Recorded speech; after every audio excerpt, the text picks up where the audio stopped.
специальной военной операции. Ее цель – защита людей, которые на протяжении 8 лет подвергаются... Hoy, día 24 de febrero, el presidente de Rusia, Vladimir Putin, ha iniciado la invasión de parte del territorio soberano de Ucrania.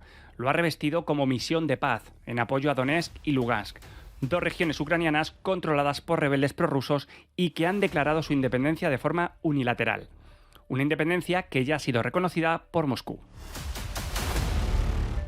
Tanto Estados Unidos como la OTAN llevan meses denunciando que Rusia estaba acumulando tropas en la frontera con Ucrania, acusaciones que Putin ha negado, así como la intención alguna de invadir dicho país. Pero ¿de dónde viene este conflicto? ¿Qué puede suponer para nuestro país? ¿Podemos estar realmente a las puertas de una tercera guerra mundial?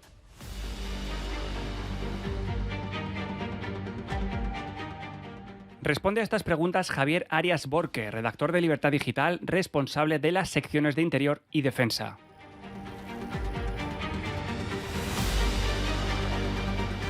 Muy buenas, Javier. Muchos opinan que estamos en un momento posiblemente histórico, pero ¿de dónde viene el conflicto entre Rusia y Ucrania? El conflicto entre Rusia y Ucrania empieza realmente, como ahora lo conocemos, en el año 2014. Pero tenemos que irnos 2 años antes, a 2012, cuando el entonces presidente prorruso que tenía Ucrania decide firmar un acuerdo de asociación, que no de adhesión, simplemente de asociación con la Unión Europea. Putin y Moscú no lo vieron con buenos ojos, hicieron que Ucrania se echase atrás. Eso produjo una auténtica revolución estudiantil y juvenil en Ucrania que acabó con el gobierno derrocado en el mismo parlamento y con el entonces presidente prorruso huyendo a Rusia.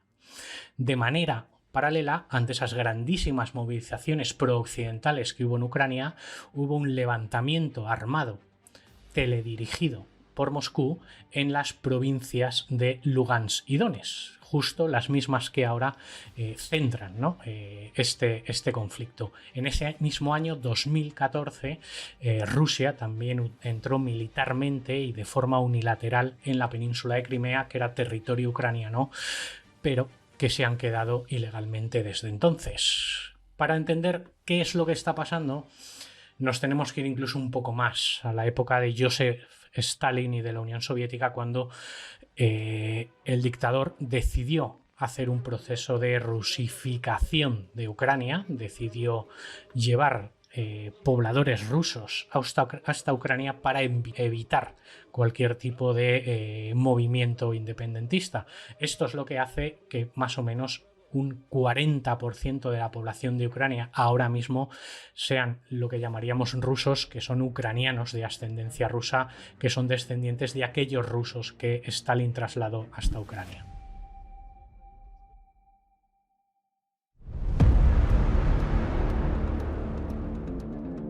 Si esto viene de tan atrás, ¿por qué ha estallado justo ahora mismo el conflicto y no ha sido antes? Bueno, en verdad este conflicto lleva vigente desde el año 2014. Es Putin quien este verano empieza a movilizar tropas hacia la frontera con Ucrania, viendo que el actual gobierno ucraniano sigue en esas aspiraciones prooccidentales, sigue girando hacia la OTAN y sigue tratando de llegar a acuerdos con la OTAN. Hay que tener en cuenta que Putin tiene una cosmovisión prácticamente salida de la Guerra Fría. Considera que ningún país que estuvo en el antiguo telón de acero debería decidir su futuro por sí mismo sin tener el beneplácito del Kremlin. Digamos que en los primeros años, en los 90, y a principio de los 2000, Rusia todavía se estaba recuperando, entre comillas, de la disolución de la Unión Soviética y no pudo hacer nada para que las 3 repúblicas bálticas o Polonia, República Checa, Eslovaquia, Bulgaria o Rumanía, que habían pertenecido al telón de acero, entrasen en la OTAN y en la Unión Europea, pero ahora sí podía evitar lo de Ucrania. Empezó a evitarlo en 2014 y ahora que ese gobierno de Kiev sigue siendo prooccidental y seguía acercándose hacia la OTAN, ha decidido pisar el acelerador y directamente intentar quedarse por las bravas con buena parte de Ucrania. Claro, pero para quien no entienda de historia de estos países ni de estos conflictos bélicos, se estarán preguntando ¿qué pintan la OTAN y los Estados Unidos también aquí ahora mismo? Bueno, es parte de la decisión que libremente para su futuro había tomado el gobierno ucraniano. Ucrania decide dejar de ser dependiente de las políticas de Moscú en un momento dado y decide girarse hacia la Unión Europea y hacia la OTAN. Decide libremente que le interesa asociarse con la Unión Europea, entrar en unas condiciones de segunda fila en el mercado europeo, pero que para ellos son económicamente muy importantes y que pueden hacer mejorar económicamente su país de una forma considerable.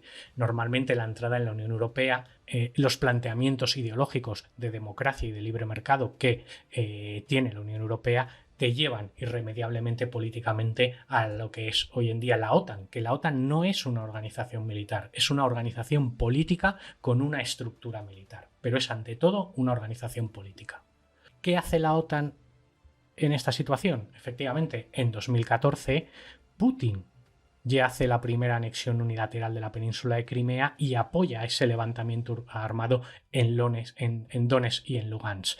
Para llevar a cabo esa intervención, sobre todo en Crimea, lo que hace el Parlamento ucraniano es aprobar una doctrina que dice que Rusia puede intervenir militarmente en cualquier país donde exista una minoría rusa en peligro. ¿Qué pasa? Que la política de rusificación que había llevado a cabo Stalin no solo se hace en Ucrania, también se hace en otras provincias entonces de la Unión Soviética que ahora son repúblicas independientes, partes de la UE y parte de la OTAN, por ejemplo en Letonia, Estonia y Lituania.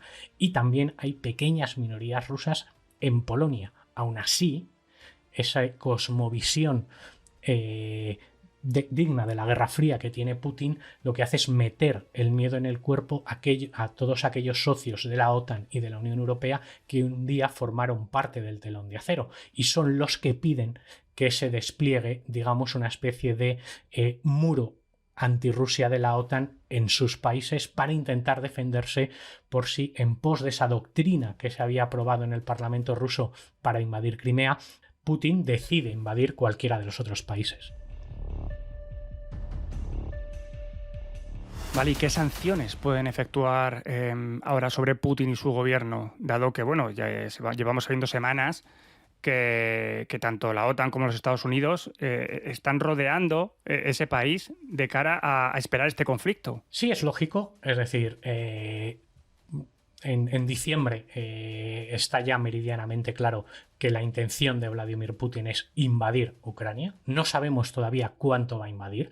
¿Qué sanciones se pueden poner? Evidentemente sanciones económicas a las cuales en verdad a Rusia le van a dar absolutamente igual. Acarreará con ellas, pero el golpe estratégico que hace es de primer nivel, digamos, porque vuelve a ser un país a tener en cuenta en la geopolítica mundial.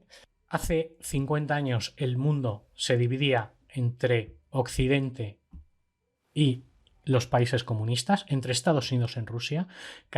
Disuelta la Unión Soviética, se pasó a Estados Unidos como un líder global.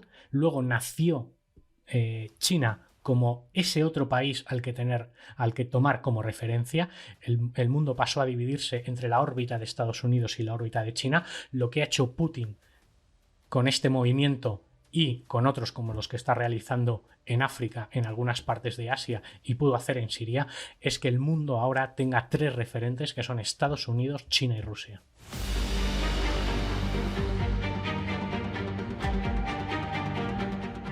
Y algo importante, algo que nos toca a nosotros personalmente como país, lógicamente, es cómo puede afectar a nuestro país este conflicto. Pues mira, es fácil, nos va a afectar sobre todo económicamente. La primera consecuencia que tiene un conflicto bélico en este sentido es se frena el comercio que haya entre España y Ucrania y entre España y Rusia prácticamente se va a cero, va a haber mucha gente que va a dejar de ganar dinero y de tener el sustento que tenía hasta ahora. Por otro lado, va a haber una subida de precios bastante considerable de las fuentes de energía. Rusia exporta gas y exporta petróleo para combustible.